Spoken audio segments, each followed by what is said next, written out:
Good evening all of you.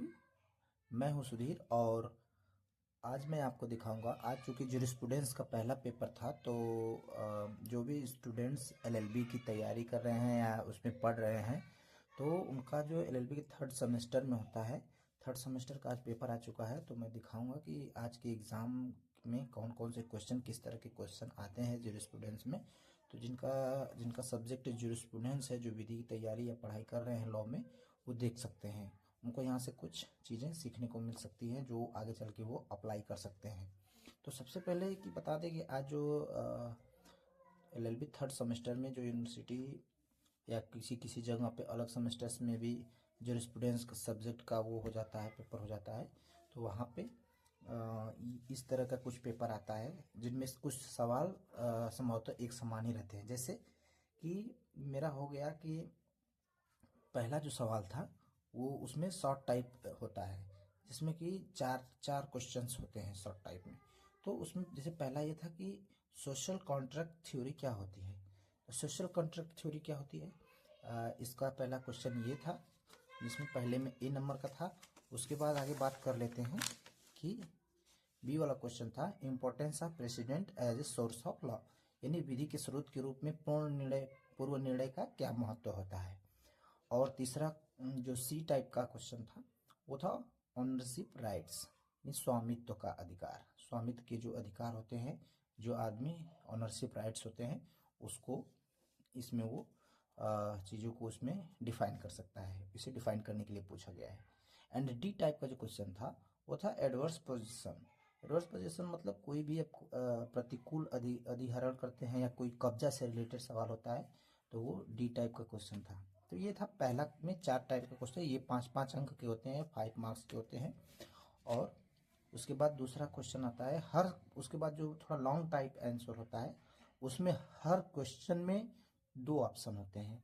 ये और करके होता है, इसमें से पहला ये क्वेश्चन और इसी में दूसरा ये क्वेश्चन, इन दोनों में से कोई एक चुनना है आपको।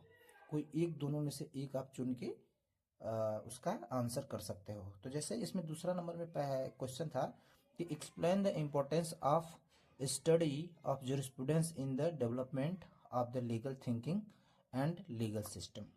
इसका मतलब विधिक विचारधारा एक विधिक प्रणाली के विकास में न्यायशास्त्र के अध्ययन का महत्व समझाइए। इसको पूछ लिया था उसने, या ये करिए या उसकी अपेक्षा या उसके बदले में।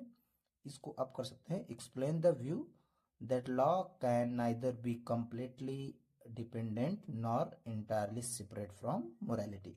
इसका मतलब हुआ कि इस मत को स्पष्ट कीजिए कि विधि न तो पूर्णतः नैतिकता पर आश्रित हो सकती है और न ही पूर्णतः नैतिकता से पृथक हो सकती है। तो ये जो चीजें हैं, इस तरह के सवाल थे इसमें। और तीसरा टाइप का जो क्वेश्चन था कि why the Kelsen theory called a pure theory of law, right. Analysis मतलब इसमें केल्सन थ्योरी से सवाल आए थे। केल्सन थ्योरी इसमें मेन इंपॉर्टेंट है, पूछा था कि इसमें ये क्यों प्योर है। और कहा जाता है analyse it's contribution in the development of analytical positive school of law. तो ये जो विचारधारा होती है, एनालिटिकल पॉजिटिव स्कूल जो होती है, एक तरह की विचारधारा होती है, उसमें आप इसको आंसर कर सकते हैं। इसको हिंदी में देख लेते हैं। तो हिंदी है कि केल्सन के सिद्धांत में विधि का शुद्ध सिद्धांत क्यों कहा जाता है। विश्लेषणात्मक प्रमाणवाद विचारधारा के विकास में इसके योगदान का विश्लेषण करें। तो ये इसका हिंदी वर्जन था। या तो अब ये 3 नंबर का जो क्वेश्चन है, अब ये जो 3 नंबर का क्वेश्चन है, या तो ये करिए इसमें, या तो फिर उसके एवज में ये करिए discuss the Henry man theories of law, explain that's the scholar mean by movement of progressive societies has had to being a movement from status to contract. It means Henry man के विधि के सिद्धांत की विवेचना कीजिए और व्याख्या कीजिए कि प्रगतिशील समाजों की अब तक की गति प्रगति से संविदा की ओर रही है। प्रगति से संविदा की ओर रही है यानी प्राचीन समाज से आधुनिक समाज के बारे में जो डेवलप चीजें हुई हैं, वो चीजों को उनका एक थ्योरी है, वो इसमें बताता है स्थिति से संविदा की ओर। तो इससे इस विद्वान का क्या आशय है उनको पूछ लिया था। इनका एक थ्योरी था जिसको मतलब उन्होंने डिफाइन किया था। उसको इन्होंने पूछ लिया था। हेनरी मैन एक विधिवेत्ता हैं और ये भारत के औपनिवेशिक ब्रिटिश मतलब काल में भारत के ये विधि के रूप में भी यहाँ पे नियुक्त हुए थे भारत में। तो इनको, चूंकि मेरा असाइनमेंट इस पे था तो मैंने इसी पे लिखा। उसके बाद चौथा जो क्वेश्चन है वो है कि विधि व्यक्ति से आप क्या समझते हैं? क्या किसी धार्मिक ग्रंथ अथवा दैविक मूर्ति को विधि व्यक्ति के रूप में वर्गीकृत किया जा सकता है? महत्वपूर्ण विधि निर्णयों के माध्यम से स्पष्ट कीजिए। इसमें ये पूछ लिया है कि जो विधिक व्यक्ति कौन होता है। जैसे एक आदमी तो विधिक होता ही है, लेकिन एक संस्था हो गई, कोई ऑर्गेनाइजेशन हो गया, और जो मूर्ति होती है, कोई धर्म ग्रंथ होता है, क्या ये भी उसके साथ विधिक व्यक्ति में आते हैं?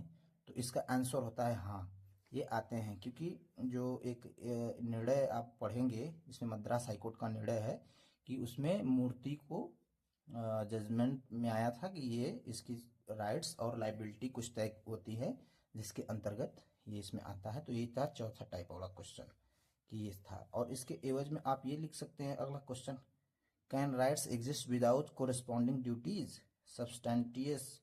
Substantiate your answer with the help of हाउसजियन मैट्रिक्स। इसका मतलब कि क्या अधिकारों का विश्लेषण, अधिकारों का अस्तित्व सहवर्ती कर्तव्यों के बिना संभव है? ये होफेल्डियन विश्लेषण के संदर्भ में स्पष्ट कीजिए। और पांचवा, या तो वो लिखिए या तो वो लिखिए।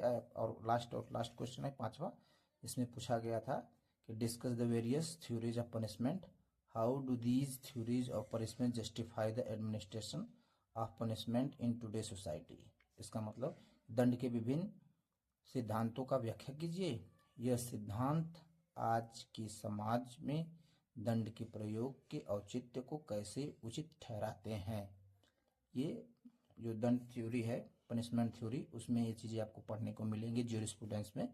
या ये लिखिए, या फिर रियलिस्टिक स्कूल यानी यथार्थवादी विचारधारा के ऊपर न्यायाधीशों के मनोविज्ञान पर बल देती है। वह समाजशास्त्री विचारधारा सामाजिक हितों को प्राथमिकता देती है। यह दृष्टिकोण पूरक है या परस्पर विरोधी? विश्लेषण कीजिए। यानी इसमें जो रियलिस्टिक स्कूल है और साथ में सोशियोलॉजिकल स्कूल है, ये जो दो विचारधाराएं हैं, इनको कंपैरिजन कराया है और ये पूछ लिया है ये एक दूसरे के पूरक हैं या विरोधी हैं। तो ये चीज़ें हैं, ये सारी चीज़ें, ये था जो स्टूडेंट्स का पेपर।